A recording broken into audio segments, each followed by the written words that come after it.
Have you ever heard of a secret city buried under the ice? A place built during the height of the Cold War, powered by a nuclear reactor, and designed to house hundreds of nuclear missiles aimed at the Soviet Union.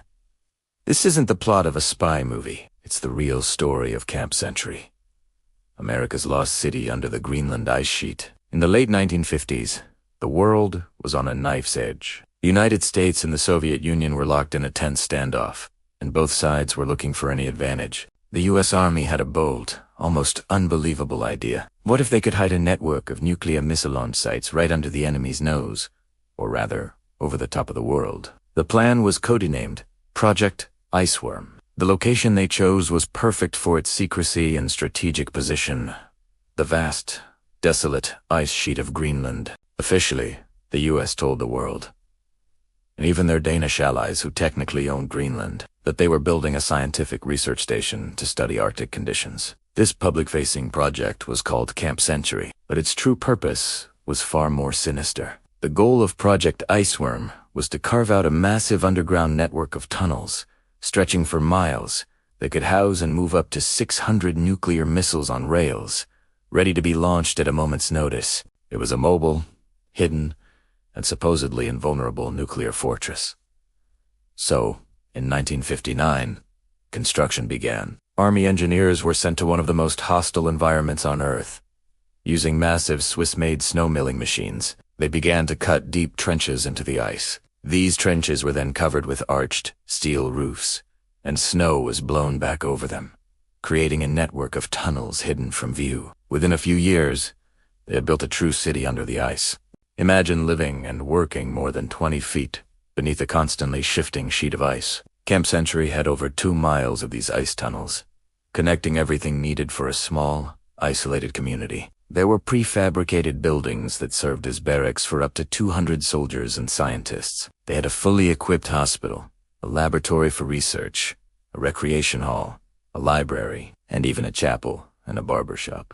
It was a self-contained world, sealed off from the harsh Arctic climate above, where temperatures could plummet to minus 70 degrees Fahrenheit. But how do you power a city in the middle of nowhere, with no access to a traditional power grid? The Army brought in something revolutionary and incredibly powerful: the world's first portable nuclear reactor. The PM2 reactor provided all the electricity and heat the camp needed. It was a marvel of engineering, a compact power plant that could run for years without refueling, making the isolated base completely self. This nuclear heart beat life into the frozen city. Life in Camp Century was surreal. Soldiers would walk through brightly lit tunnels of ice, their breath frosting in the air, on their way to a movie night or a shift in the lab. The main street was a massive tunnel, wide enough for vehicles to drive through. But beneath the surface of this seemingly peaceful, scientific outpost, the secret military objective was always present. Engineers studied the ice, not just for science, but to see if it was stable enough to support the missile network. They drilled the deepest ice core ever at the time, providing invaluable climate data that scientists still use today. But their main mission was to figure out how to make Project Iceworm a reality. However, they soon discovered a critical flaw in their grand plan.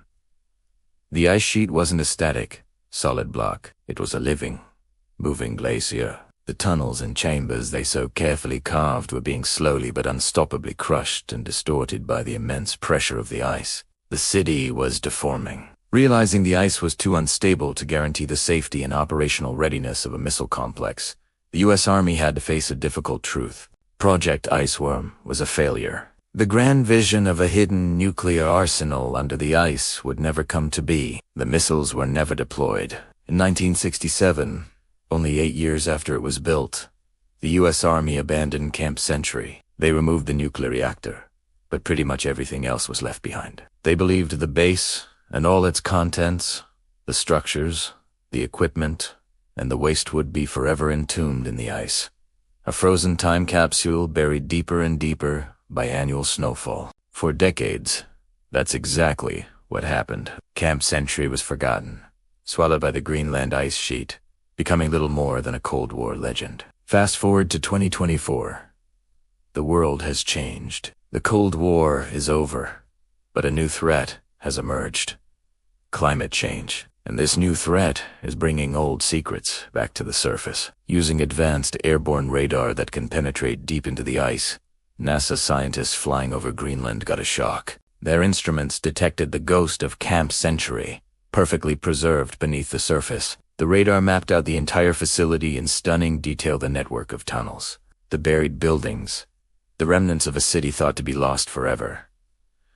But this rediscovery wasn't just a fascinating historical find, it was an alarming warning. The assumption that Camp Century would be buried forever was based on a stable climate. Now, the Arctic is warming faster than almost anywhere else on Earth. The Greenland ice sheet, which was supposed to be a permanent tomb, is melting at an accelerating rate. And as the ice melts, Camp Century is threatening to reemerge. The problem is what the Army left behind. When they abandoned the base, they left an estimated 200,000 liters of diesel fuel, enough to fill a dozen swimming pools. They left behind thousands of tons of construction debris and sewage. And, most worryingly, they left behind radioactive coolant water from the portable nuclear reactor and other toxic chemical waste. For over 50 years, this toxic cocktail has been frozen solid. But as the ice thins, there is a growing risk that these hazardous materials could be released into the environment. Scientists now predict that by the end of this century, the melting could be so significant that the remnants of the base and its waste could be exposed and washed out into the ocean. This could contaminate the local ecosystem and the marine life that local communities in Greenland depend on. A Cold War secret is on the verge of becoming a 21st century environmental disaster. The story of Camp Century is a powerful one. It's a tale of incredible ambition and engineering genius. Born from the paranoia of the Cold War, it is a stark reminder of how close the world came to nuclear conflict and the extreme measures nations were willing to take. But today, it serves as an even more urgent lesson. It shows us that our actions can have unforeseen consequences that last for generations. The waste we bury, the secrets we keep. The planet doesn't always forget. Camp Century, the city under the ice, is now a ticking time bomb. Its countdown measured not by a doomsday clock, but by the melting of the ice. It's a ghostly warning from the past about the future we are creating, reminding us that the legacy of our past and the consequences of our present are frozen together, waiting to surface. Thanks so much for watching. What do you think about this incredible story? Let me know in the comments below. And if you enjoyed this journey into a forgotten piece of history, don't forget to like, subscribe, and hit that notification bell so you don't miss our next exploration. See you in the next video.